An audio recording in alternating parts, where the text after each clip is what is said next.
This The conference unit will now be recorded. the unit is all about uh, the cleaning, sanitization, uh, cleaning of equipments, the food soils. The unit is all about these topics.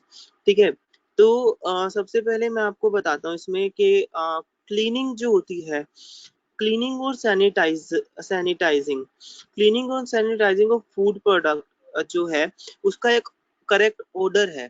ठीक है, वो order क्या है? जो cleaning और sanitising हम करते हैं ना फूड प्रोडक्ट्स, उसका एक ऑर्डर होता है। वो ऑर्डर क्या होता है? चार तरीकों से, चार चार पार्ट्स हैं इसके। पहला है rinse, then clean, then rinse and then sanitise. ये ऑर्डर हम फॉलो करते हैं अपनी किचन में फूड प्रोडक्ट्स के लिए, क्लीनिंग और सैनिटाइजेशन में। ठीक है, rinse, clean, again rinse and sanitise.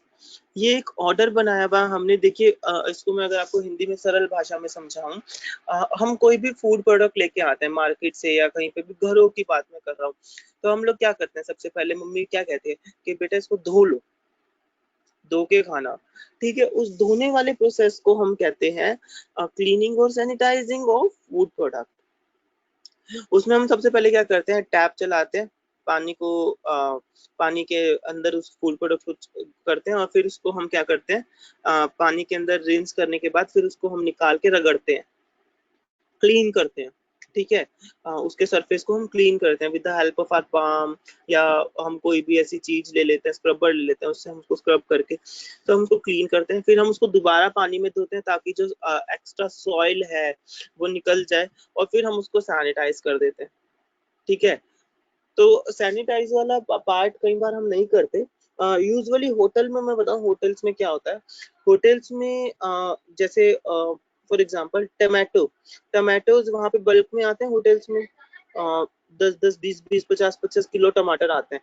तो जब वो टमाटर आते हैं तो वो लोग पता क्या करते हैं? रिसीविंग एरिया में ही उन्होंने 2 टब बनाए होते हैं। ठीक है, 2 से 3 टब होते हैं, उनके अंदर क्या करते हैं? वो पानी भरते हैं, सबसे पहले टमाटर को उसके अंदर डालते हैं, डालने के बाद उसके उन टमाटर को उसके अंदर से निकाल लेते हैं, ऐसे ही बस एक बार डाल के निकाल लेते हैं। तो उससे क्या होता है? जो मिट्टी विट्टी होती है वो नीचे सेटल डाउन हो जाती है, 10 मिनट के लिए छोड़ते हैं, निकाल लेते हैं।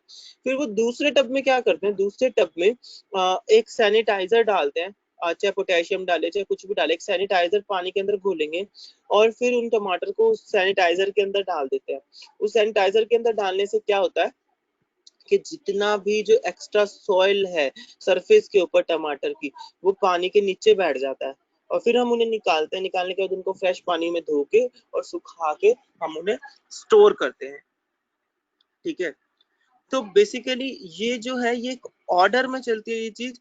जिस जिस ऑर्डर को हमने कहा हुआ है cleaning and sanitising of food product order, that is rinse, clean, rinse and sanitise.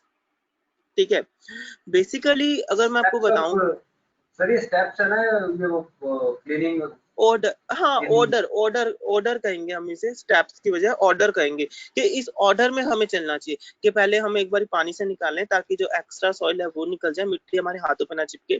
फिर हम उनको क्लीन करते हैं रगड़ के, या कैसे भी हेल्प कैसे भी क्लीन करते हैं। फिर उनको हम दोबारा से पानी में से निकाल के उनको सैनिटाइज कर देते हैं। ये एक ऑर्डर में हमारा चलता है। ठीक है,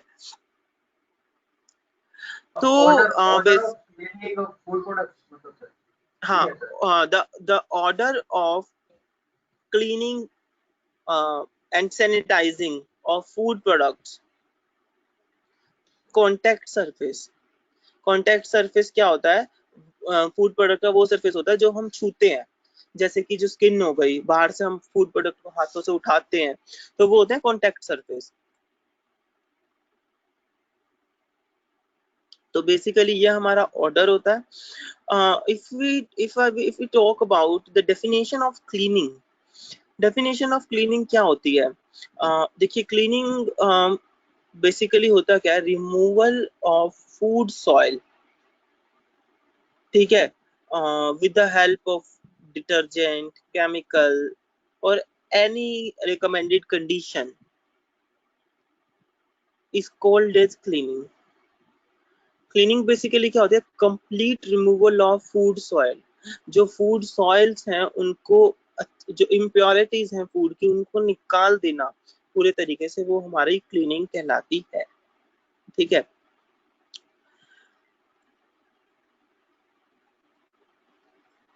अब क्लीनिंग के कुछ मेथड्स होते हैं। ठीक है।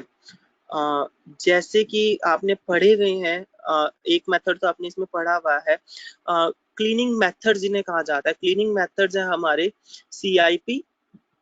पहला है CIP, that is clean in place. दूसरा है COP, that is clean out of place. और तीसरा है हमारा मैनुअल क्लीनिंग। ये 3 तरीकों से हमारे क्लीनिंग होती है, इनको क्लीनिंग मेथड कहा जाता है। CIP, COP and manual cleaning. Basically CIP is a kind of a mechanical cleaning. ठीक है। और COP जो हमारी होती है, वो स्पेशलाइज्ड क्लीनिंग होती है, जैसे कि हमारी जो मशीनरीज है, इक्विपमेंट्स हैं, उनकी क्लीनिंग को हम कहते हैं COP, clean out of place. Pressure tanks हैं जो ऊपर हमारे रूफ के ऊपर जो वाटर बॉयलर्स लगे होते हैं, उनकी क्लीनिंग आती है हमारी COP के अंदर, क्लीन आउट ऑफ प्लेस। मतलब कि जो हमारा मैन्युफैक्चरिंग एरिया है उसके बाहर जो क्लीनिंग होती है वो कहलाती है हमारी क्लीन आउट ऑफ प्लेस। एक होती है हमारी मैनुअल क्लीनिंग, एक होती है हमारी mechanical cleaning. Mechanical cleaning is clean in place. So these are the methods of cleaning. If we talk about the sanitization,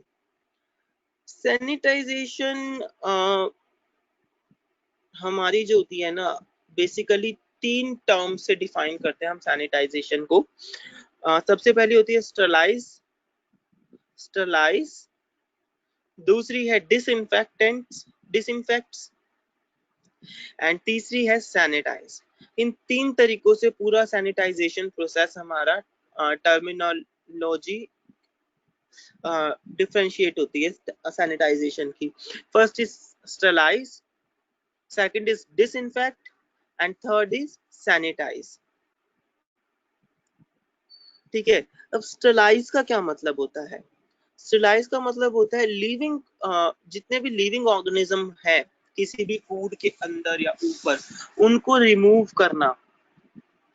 Removal of all the living organism is called as sterilize. Sterilize या sterilize? Sterilize, ST, इसकी pronunciation sterilize होती है, sterilize नहीं होती। STERILIZE। Okay. Sterilise जो है removal of living organism. जैसे कि अगर मैं आपको एग्जांपल दूं, जैसे कि अगर हम कोई फूड प्रोडक्ट ले रहे हैं, जैसे हमने टमाटोज या हम कोई भी फ्रूट अपने घर में लाते हैं, तो उसको हमें स्टरलाइज करना चाहिए। क्यों करना चाहिए? क्योंकि पहली बात तो वो कितनी दिनों तक तो रेडी पे रहता है बाहर, ठीक है ना, आउट सरफेस पे रहता है। उसके बाद उनको कितने लोग छू छू के देखते हैं, क्या पता कौन सा बंदा इन्फेक्टेड है, कौन सा बंदा नहीं है इन्फेक्टेड। तो उसके ऑर्गेनिज्म, उसके ऊपर लिविंग ऑर्गेनिज्म कुछ हो सकते हैं प्रेजेंट, तो दैट इज स्टरलाइज। फिर आता है डिसइंफेक्टेंट। डिसइंफेक्टेंट क्या होता है? Destruction of all the vegetative cells. Destructions of all the vegetative cells, not the spores, is called as disinfect. Like we peel the potato, we peel the onion. अब अगर हम science को देखें तो science is saying कि जितने भी जो पीलिंग होती है खाने की, they are the edible things. तो वो हो गई हमारी वेजिटेटिव सेल्स फूड की, ठीक है ना, जो पीलिंग है। बट तब भी हम उन्हें रिमूव करके खाना बनाते हैं ताकि टेस्ट अच्छा जनरेट हो सके। क्यों? क्योंकि ऊपर वाली जो सतह होती है उनको पील हम इसलिए करते हैं, उनके ऊपर सबसे ज्यादा रेत पाया जाता है ना, तो उनको हम डिसइंफेक्ट कहते हैं। टर्म सैनिटाइजेशन की टर्म कहते हैं disinfect. The third one is sanitise. Sanitise क्या होता है? It refers to the reduction of microorganism to the level for the public health viewpoint. ये सैनिटाइज क्या होता है कि माइक्रो ऑर्गेनिज्म को रिड्यूस करना फूड प्रोडक्ट के ऊपर से या अंदर से किन मैनर्स में, सो दैट के पब्लिक हेल्थ जो है वो ठीक रह सके, उसको कहते हैं सैनिटाइज। ठीक है, सैनिटाइजिंग के लिए you can use alcohol, you can put some amount of alcohol in water and then dip your food product in that water and the product will be sanitized. ठीक है, तो ये था सैनिटाइजेशन। ठीक है, सैनिटाइजेशन के दो मेथड्स होते हैं हमारे। First is thermal sanitisation, second one is chemical sanitisation. दो तरीकों से हम प्रोडक्ट को सैनिटाइज करते हैं, one is thermal, another one is chemical. नाम से ही पता चल रहा है, देखिए थर्मल सैनिटाइजेशन क्या होती है, जिसमें कि हम हॉट वाटर, स्टीम या एक स्पेसिफाइड टेम्परेचर पे प्रोडक्ट को रख देते हैं, वो होती है हमारी थर्मल सैनिटाइजेशन। जैसे कि हम घरों में कहते हैं ना कि अब जून का महीना आ गया है तो चलो दालों वगैरह पे ना धूप लगा लो, आटे पे धूप लगा लो, गद्दों पे धूप लगा लो। वो क्या है? It is example of thermal sanitisation. We are sanitising the products in heat, in steam, in hot water. Okay. Another one is chemical sanitization. Chemical sanitisation क्या होती है कि एक हम स्पेसिफाइड कंसंट्रेशन लिक्विड बना लेते हैं या एक कंसंट्रेशन मीडियम बना लेते हैं with the help of few chemicals, approved chemical. कुछ अप्रूव्ड केमिकल्स हैं हमारी लैब के जो कि एज अ सैनिटाइजर वर्क करते हैं, उनकी हेल्प से हम एक कंसंट्रेशन मीडियम बनाते हैं जिसके अंदर के हम प्रोडक्ट को रखते हैं और हम प्रोडक्ट को सैनिटाइज कर सकते हैं। ठीक है, तो ये दो तरीकों से सैनिटाइजेशन होती है, thermal sanitisation and chemical sanitisation. पर सर ये जो थर्मल सैनिटाइजेशन आप बता रहे हो सर, ये ज्यादातर नॉन एडिबल चीजों पे ही काम करता है ना सर? थर्मल सैनिटाइजेशन नो, एडिबल चीजों पे भी काम करता है। हम दालों पे धूप लगाते हैं, हम दालों को, हम ऐसा कहते हैं कि गोभी को बनाने से पहले गर्म पानी में डुबा के रखो, थर्मल सैनिटाइजेशन कर रहे हैं हम, है ना। मतलब कि थर्मल सैनिटाइजेशन, देखो आप समझे नहीं हो शायद। थर्मल सैनिटाइजेशन मैंने आपको बताया कि किसी भी प्रोडक्ट को गर्म पानी में रखना, स्टीम से गुजारना, ठीक है, या उसको डायरेक्ट एक ऐसा कोई टेम्परेचर देना जिससे कि उसके माइक्रो ऑर्गेनिज्म मर जाए, वो कहलाता है थर्मल सैनिटाइजेशन। चाहे हम वो किसी भी चीज का कर रहे हैं, हम लेदर का कर रहे हैं, हम रुई का कर रहे हैं, हम गद्दों का कर रहे हैं। दो वी आर डूइंग CFM, तो हमें फूड की बात करनी है, तो फूड में हम गोभी का करते हैं, वेजिटेबल्स का करते हैं, दालों का करते हैं, सीरियल्स का करते हैं, नट्स का करते हैं, है ना। कुछ नट्स ऐसे होते हैं जिनको हम धूप में रख देते हैं ताकि वो और क्रिस्पी हो जाए और उनके जो सैनिटाइज हो जाए वो अच्छे से। तो it is all about cleaning and sanitisation. Cleaning and sanitisation आपको होप समझ में आ गया होगा, है ना।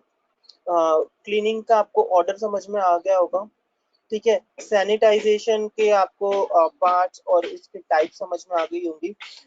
अब वो बात करते हैं हम क्लीनिंग की। देखिए क्लीनिंग में एक बहुत इंपॉर्टेंट टॉपिक आता है, that is food soil. Cleaning जो है फूड इंडस्ट्री में, it is related to the food soil. Food soil क्या होता है बेसिकली, हमें ये पहले जानना है। देखिए food soil generally defined as a unwanted matter on food contact surfaces. Sometimes soil is visible or sometimes it is invisible. ठीक है, the primary source of soil is from the food products being handled. Basically देखिए food soil क्या होती है। Food soil एक कुछ unwanted particles होते हैं जो कि हमें नहीं चाहिए होते हैं, बट वो तब भी हमारे फूड के सरफेस के ऊपर अवेलेबल होते हैं। क्यों अवेलेबल होते हैं? Due to the conditions, due to the handling. ठीक है, उसको कहते हैं फूड सॉइल। फूड सॉइल कई बार विजिबल भी होती है, कई बार इनविजिबल भी होती है। इसीलिए इसको हम तीन तरीके से मानते हैं, फिजिकल, बायोलॉजिकल एंड केमिकल। जो फूड सॉइल होती है वो तीन तरीकों से हमारी क्लासिफाइड है, फिजिकल, बायोलॉजिकल एंड केमिकल। ठीक है, क्यों इसको तीन तरीकों से हमने क्लासिफाई किया? Because some time soils are visible and some time invisible. ठीक है ना। जैसे कि अगर बायोलॉजिकल की बात करें, बायोलॉजिकल कुछ कीटाणु ऐसे होते हैं हमें दिखते नहीं है, बट वो फूड के अंदर होते हैं, है ना। तो दैट इज फूड सॉइल। तो फूड सॉइल हमारी तीन तरीके से होती है, हाँ, physical, biological and chemical. Food soil वो अनवांटेड मैटर होते हैं जो कि फूड कांटेक्ट सरफेस के ऊपर अवेलेबल होते हैं, ठीक है, जो कि विजिबल और इनविजिबल होते हैं। बट ये होते किस कारण से हैं? Due to the handling of food, due to the wrong handling of food. तो ये है फूड सॉइल। ठीक है, बेसिकली अब मैं आपको बताता हूँ सॉइल। सॉइल जो है ना, सॉइल हमारी चार तरीकों से डिफाइंड है। Soil can be classified into four categories.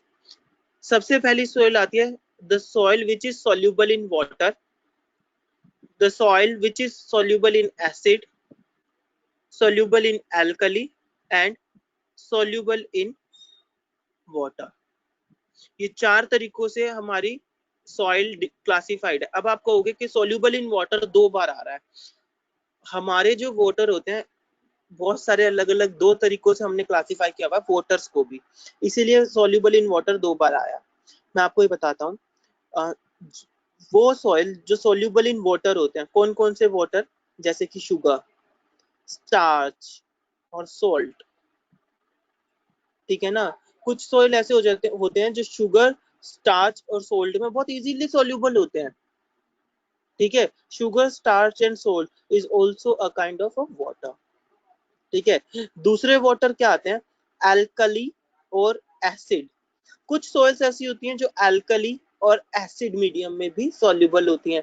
अब alkali and acid is also a kind of a water. तो इसीलिए सॉल्युबल इन वाटर दो बार आता है। पहला है शुगर, स्टार्च एंड सॉल्ट। दूसरा वाटर है हमारा एल्कली और एसिड। फिर आता है हमारा soluble in acid. Soluble in acid जो है, अब आप कहोगे एक एसिड होगा ये, ठीक है, वाटर वाला। एक होता है हमारा नेचुरल एसिड्स। नेचुरल एसिड जैसे कि limestone, minerals, deposits. Sir hello. हाँ जी, हाँ जी, बोलो। सर आप तो कुछ ज्यादा ही फास्ट बोल रहे हो, हम नोट नहीं कर पा रहे सर। अच्छा ठीक है, मैं स्लो करता हूँ इसे। हाँ, देखिए, टाइप्स ऑफ सॉइल का छूट रहा है सर, वो बहुत मतलब आप टाइप ही कर देते इसमें sir. Okay, type of soil हमारी चार तरीकों से क्लासिफाइड है, मैंने आपको ये बताया।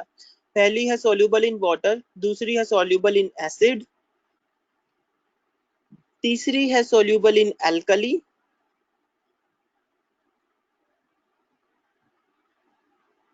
Soluble in water, soluble in acid, soluble in alkali. Soluble in water जो है वो हमारी तीन तरीकों से होती है, शुगर, स्टार्च और salt. Sugar, starch and salt. soluble in acid जो है, they are the natural acids, that is limestone,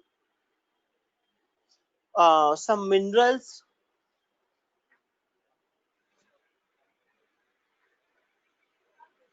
soluble in alkali जो है, alkali are the examples of protein and fats।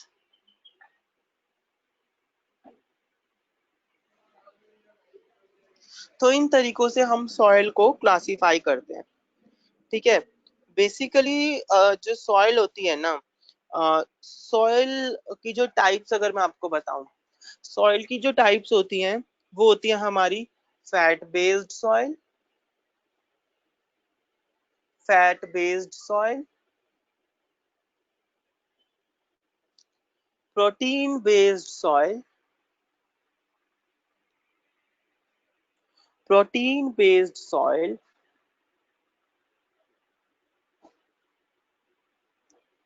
then carbohydrate based soil, carbohydrate based soil,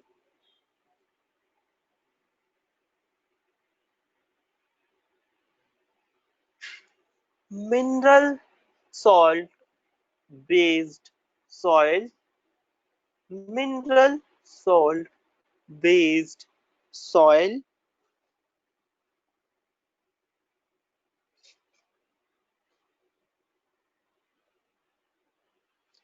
grease and oils, grease and oil based soil,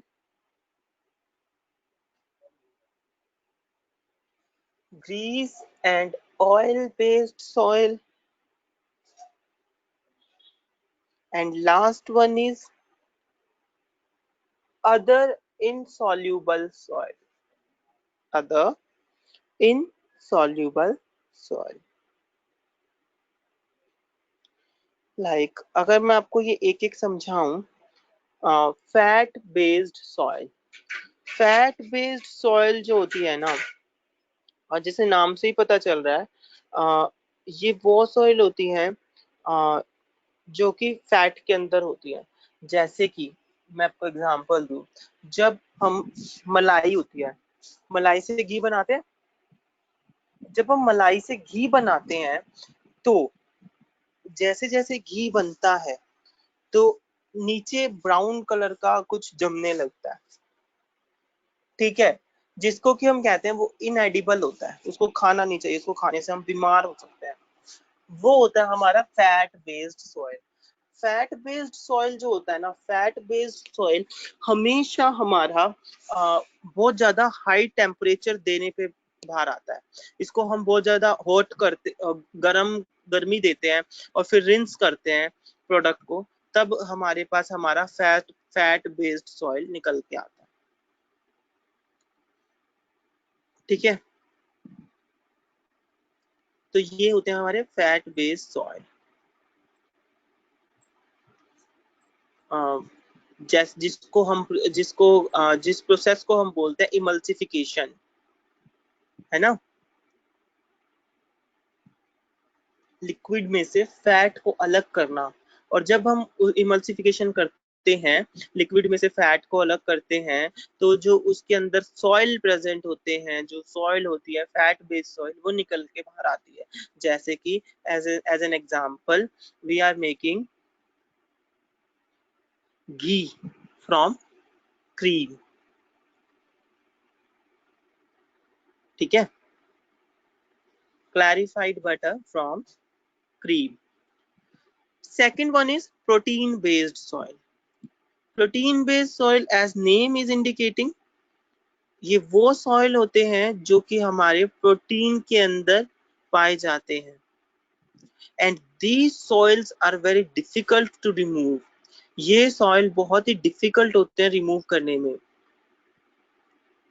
ठीक है। जैसे कि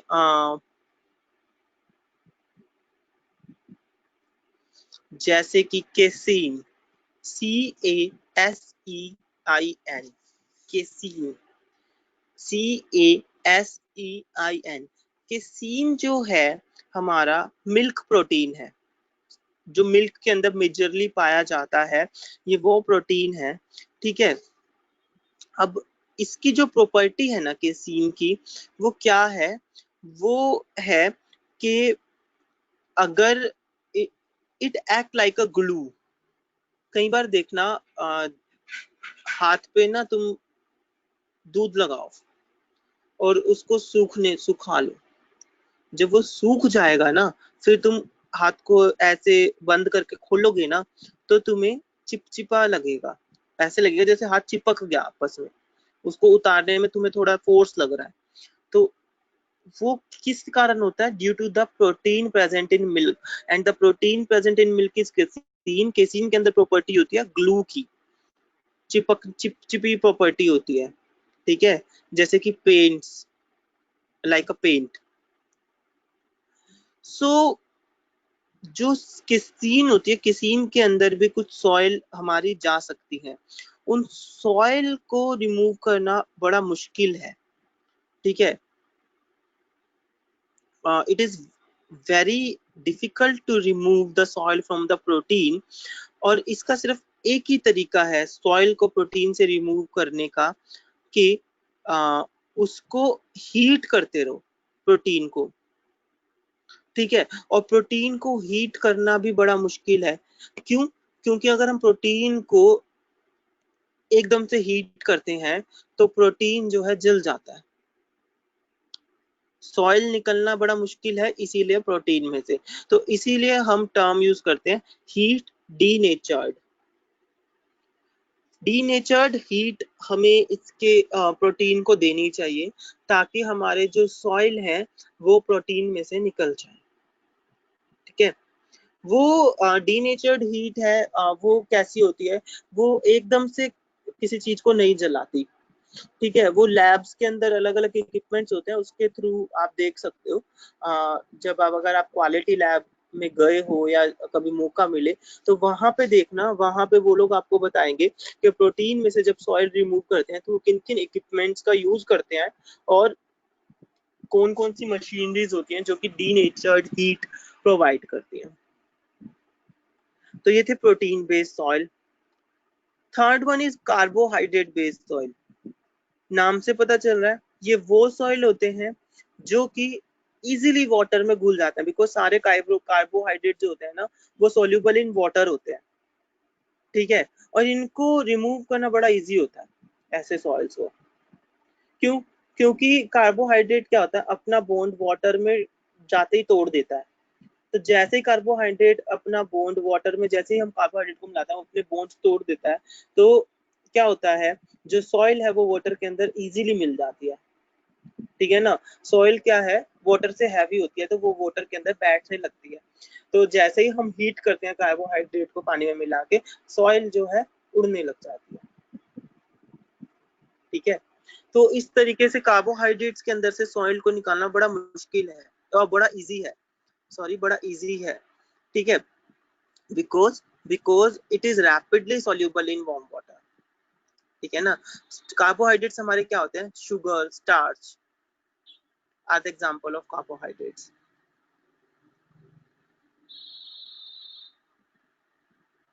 okay, the fourth one is mineral salt based.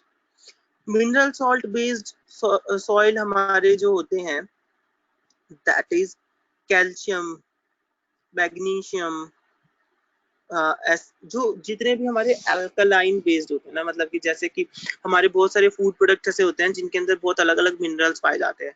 Minerals क्या होते हैं, जैसे हमारे calcium हो गया, मैग्नीशियम हो गया, पोटेशियम हो गया, दे आर द मिनरल्स।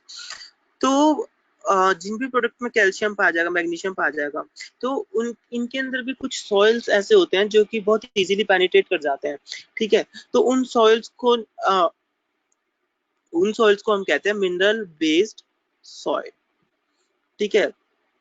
इसके लिए हम क्या करते हैं, इसके लिए हम जो मेथड यूज करते हैं ना, वो हम करते हैं पीएच स्केल का मेथड यूज। हम क्या करते हैं, हम पीएच वैल्यू निकालते हैं प्रोडक्ट की। सुना होगा ना तुमने पीएच वैल्यू निकाल रहे हैं, पीएच वैल्यू ऐसे तुमने बहुत बार सुना होगा। तो पीएच वैल्यू हम निकालते हैं अल्कलाइन प्रोडक्ट्स की, ठीक है, जिससे कि हमें पता चलता है कि इसके अंदर सॉइल की मात्रा कितनी है, कितनी कम है, कितनी ज्यादा है, या न्यूट्रल है, ठीक है। फिर उस हिसाब से हम उसका रिमूवल करते हैं। तो that is mineral based soil. फिर आती है हमारी माइक्रोबायोलॉजिकल सॉइल। माइक्रोबायोलॉजिकल फिल्म्स क्या होती हैं, bacteria, yeast, mould, the things which are invisible are sir called as आपने सर ये बायोफिल्म्स। फिफ्थ तो आपने sir grease and oil based soil लिखवाई थी। हाँ जी, सर फिफ्थ तो आपने grease and oil based soil लिखवाई थी। ग्रीस एंड ऑयल बेस्ड लिखवाई थी। हाँ, ग्रीस एंड ऑयल बेस्ड भी करते हैं। एक और हमारी होती है, मुझे याद आ गई, माइक्रोबायोलॉजिकल फिल्म्स, ये लिखवाई थी मैंने। नहीं सर। ये लिख लो, मैं भूल जाऊंगा, मुझे पढ़ाते पढ़ाते याद आ गई है। माइक्रोबायोलॉजिकल फिल्म्स होती है हमारी। माइक्रोबायोलॉजिकल फिल्म्स क्या होती हैं? ये वो ऑर्गेनिज्म होते हैं which is invisible in food, लेकिन इनका एक्शन बहुत ज्यादा हाई होता है, जैसे कि बैक्टीरिया, ईस्ट, मोल्ड्स। ये इनविजिबल होते हैं, इनको बायोफिल्म्स भी कहा जाता है। ठीक है, ये सरफेस के ऊपर भी हो सकते हैं, खाने के अंदर भी हो सकते हैं, अपने आप से ही ये जन्म ले लेते हैं। एक इनको फेवरेबल कंडीशंस चाहिए बस। जैसे ही वो फेवरेबल कंडीशन मिलने लग जाती है, जैसे मॉइस्चर, ऑक्सीजन, फूड, तो जैसे ही इनको फेवरेबल कंडीशन मिलने लग जाती है, जन्मने लगते हैं। ये हाईली रिप्रोडक्टिव होते हैं।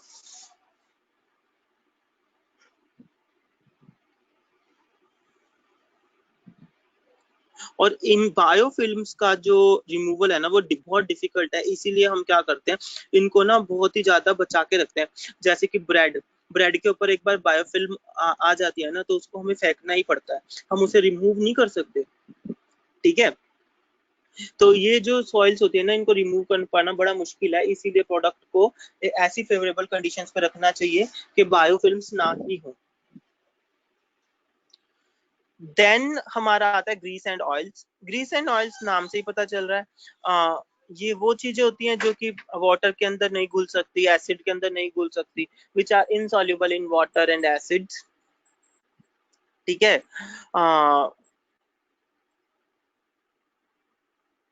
but they are melted with hot water, but they are melted with steam, and often they can be reduced by the heat. ठीक है, तो ये होते हैं हमारे ग्रीस एंड ऑयल। तो इसमें से इसका सिंपल एक ही तरीका है, emulsification.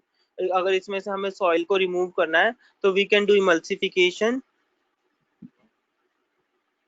process, and then we stain the product to remove the impurities and soil.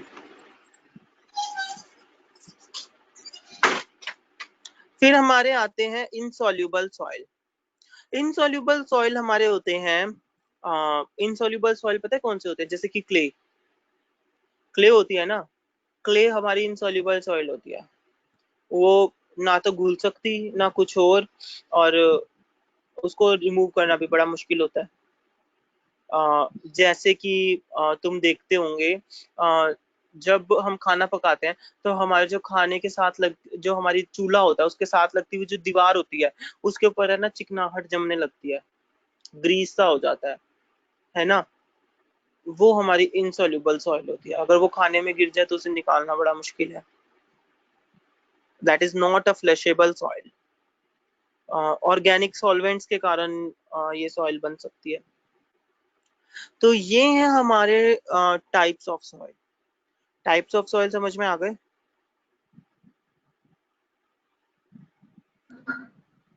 Sir ये एक अब जो पहले आपने करवाए थे, इससे पहले एक करवा रहे थे आप, तो मतलब the soil which is insoluble in water, acid, alkaline, इससे तीन they, से चार they कौन सा है? that are the classification, that is the classification of soil, कि सॉइल को हमने क्लासिफाई कैसे किया, बट उस क्लासिफिकेशन के अकॉर्डिंग फूड इंडस्ट्री में सॉइल की टाइप कौन कौन सी कंसीडर की जाती है, वो है ये जो मैंने अभी आपको करवाई है।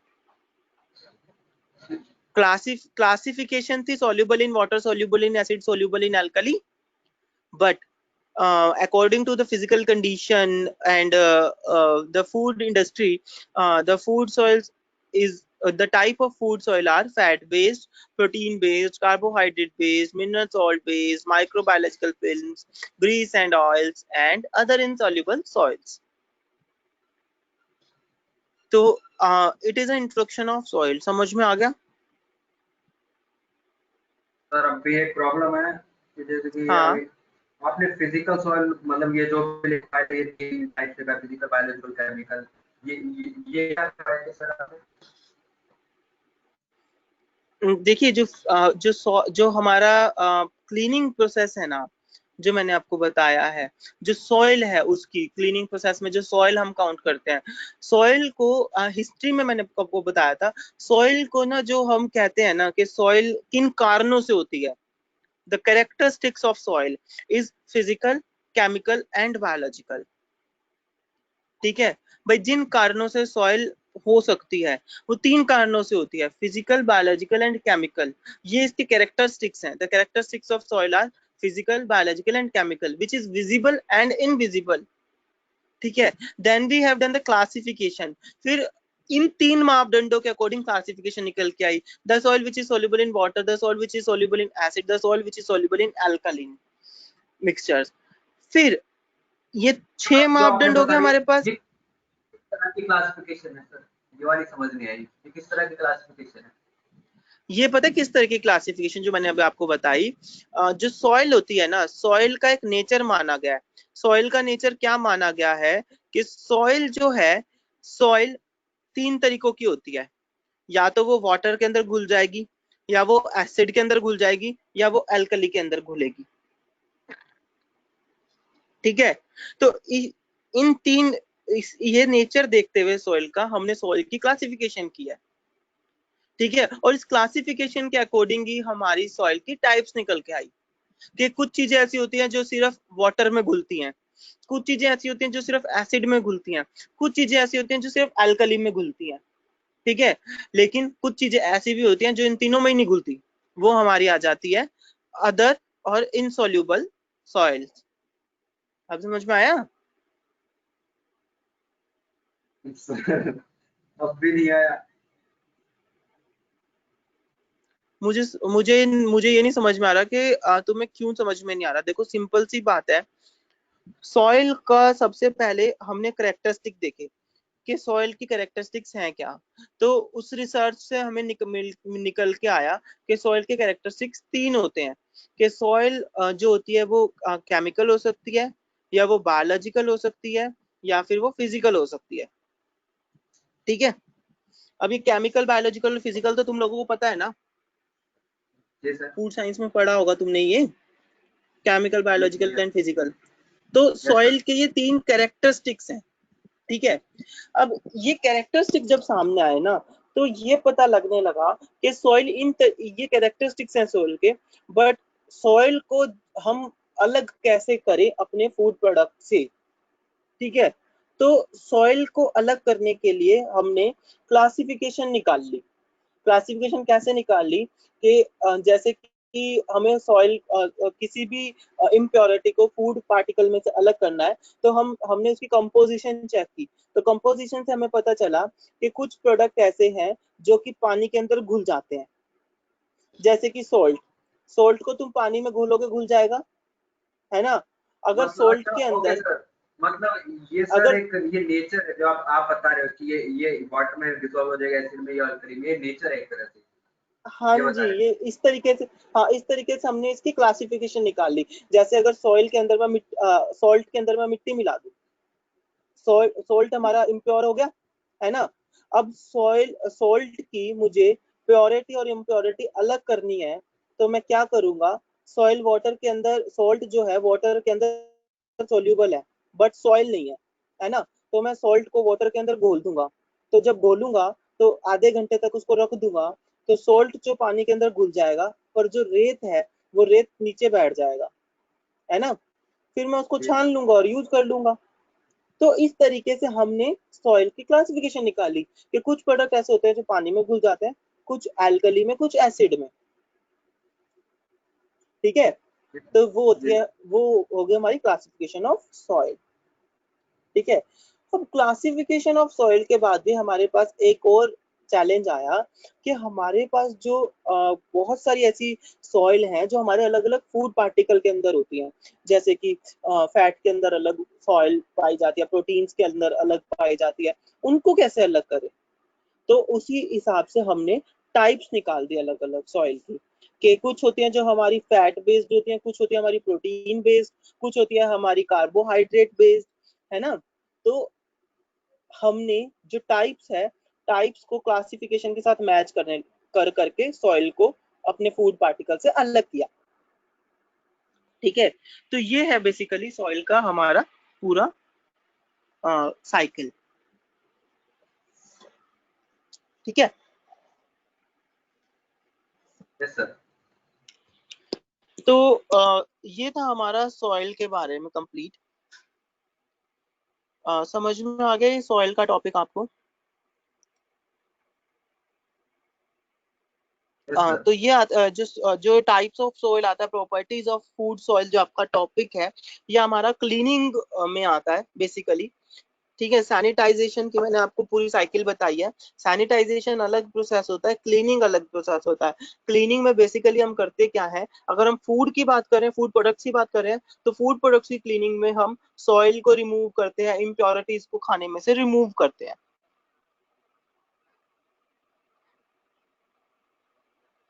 ठीक है,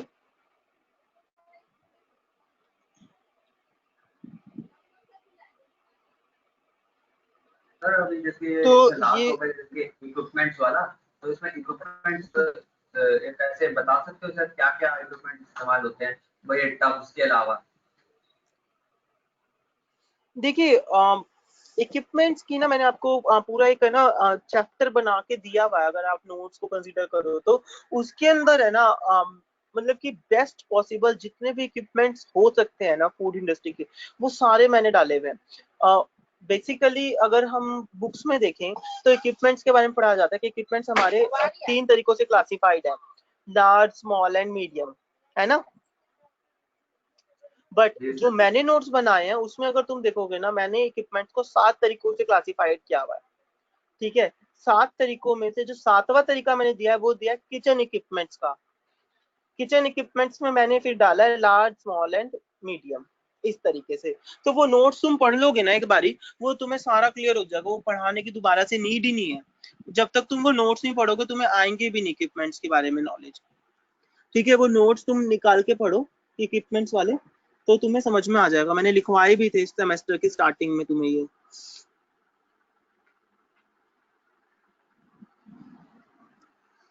ठीक है सर। ठीक है, जी। हाँ। अब मुझे ये बताओ, सैनिटाइजर और क्या सॉइल के बारे में तुम और भी पढ़ना चाहते हो क्या? क्योंकि ये जो टॉपिक है, एक मिनट, नोट नहीं थे।